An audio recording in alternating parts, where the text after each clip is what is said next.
नमस्कार दोस्तों, मैं मधुरा आपका द ऑटरिंग में स्वागत करती हूँ। वीडियो की शुरुआत करने से पहले हमारे चैनल द ऑटरिंग को सब्सक्राइब करें और बेल आइकन दबाना ना भूलें ताकि हमारी आने वाली वीडियोस आप तक सबसे पहले पहुँचे। CIA अधिकारी ने भारत यात्रा पर हवाना सिंड्रोम की रिपोर्ट दी। हवाना सिंड्रोम के लक्षण और कारण क्या है, आज हम इस वीडियो में अच्छी तरीके से जानेंगे। CIA निदेशक विलियम बेंस के साथ यात्रा कर रहे एक अमेरिकी खुफिया अधिकारी ने हवाना सिंड्रोम के लक्षणों की सूचना दी है, जबकि दोनों इस महीने की शुरुआत में भारत में थे। विकास, जैसा कि अमेरिका मीडिया द्वारा किया गया है, ने स्पष्ट रूप से CIA निदेशक को नाराज कर दिया है और हमले में एक विरोधी शक्ति के शामिल होने की स्थिति में गंभीर वृद्धि हो सकती है।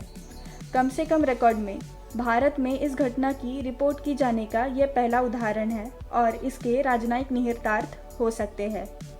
हवाना सिंड्रोम, ये नाम सुनकर सबसे पहला सवाल आता है कि यह बीमारी असल में क्या है। हवाना सिंड्रोम एक मानसिक स्वास्थ्य लक्षणों के एक समूह को संदर्भित करता है जो विभिन्न देशों में अमेरिका खुफिया और दूतावास के अधिकारियों द्वारा अनुभव किए जाने के बारे में कहा जाता है। इसमें आमतौर पर लक्षण शामिल होते हैं जैसे कि बिना किसी बाहरी शोर के कुछ आवाज़ें सुनना, मतली, चक्कर और सिरदर्द, स्मृति हानि और संतुलन के साथ समस्याएं। जैसा कि नाम से पता चलता है, इसकी जड़ें क्यूबा में हैं। 2016 के अंत में अमेरिका द्वारा हवाना में अपना दूतावास खोलने के लगभग एक साल बाद कुछ खुफिया अधिकारियों और दूतावास के कर्मचारियों के सदस्यों ने अपने मस्तिष्क में अचानक दबाव का अनुभव करना शुरू कर दिया, जिसके बाद लगातार सिरदर्द, भटकाव और अनिद्रा की भावनाएं पैदा हुई। द न्यूयॉर्कर की 2018 की रिपोर्ट के अनुसार 30 दिसंबर 2016 और 9 फरवरी 2017 के बीच क्यूबा में राजनयिक कवर के तहत काम करने वाले कम से कम 3 CIA अधिकारियों ने परेशान करने वाली संवेदनाओं की सूचना दी थी, जो गंभीर चोटों को छोड़ रही थी। जब एजेंसी ने हवाना को सुदृढ़ीकरण भेजा तो उनमें से कम 2 समान लक्षणों के साथ पाए गए। हवाना सिंड्रोम के कारण क्या है? इस सिंड्रोम के बारे में कोई भी पूरी तरह निश्चित नहीं है। शुरू में क्यूबा के अनुभव के दौरान एक ऐसे देश में होने के नाते जो 5 दशकों से अधिक समय से अमेरिका के शत्रुतापूर्ण था, संदेह क्यूबा की खुफिया या क्यूबा की स्थापना के भीतर एक वर्ग पर था जो नहीं चाहता था कि US क्यूबा संबंध सामान्य हो। शुरुआत में इसे सोनिक अटैक होने का अनुमान लगाया गया था।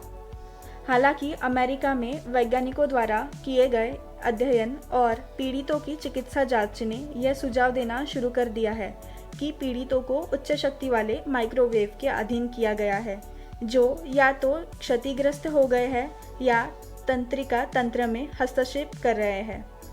ऐसा कहा जाता है कि मस्तिष्क के अंदर एक दबाव बनाया गया था जिससे किसी ध्वनि को सुना जा रहा था। कहा जाता है कि उच्च शक्ति वाले माइक्रोवेव के अधिक संपर्क से न केवल शरीर के संतुलन की भावना में बाधा आती है, बल्कि याददाश्त पर भी असर पड़ता है और मस्तिष्क को भी स्थायी नुकसान होता है। अगला सवाल आता है कि यह सिंड्रोम अमेरिका और क्यूबा के बीच है, तो यह सिंड्रोम भारत कैसे आया? फिलहाल ये सवाल का कोई जवाब नहीं है।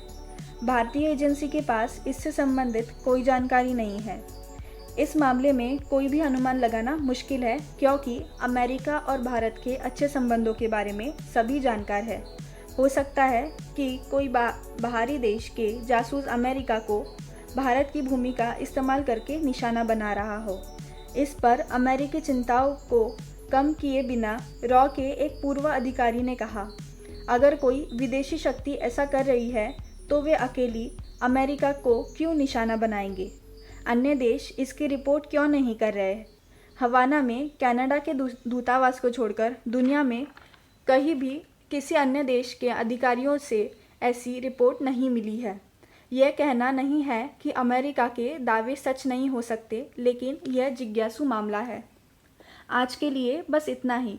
अगर आपको ये वीडियो पसंद आई हो तो इस वीडियो को लाइक, कमेंट और शेयर ज़रूर करें और हमारे चैनल द ऑटरिंग को सब्सक्राइब करें। धन्यवाद।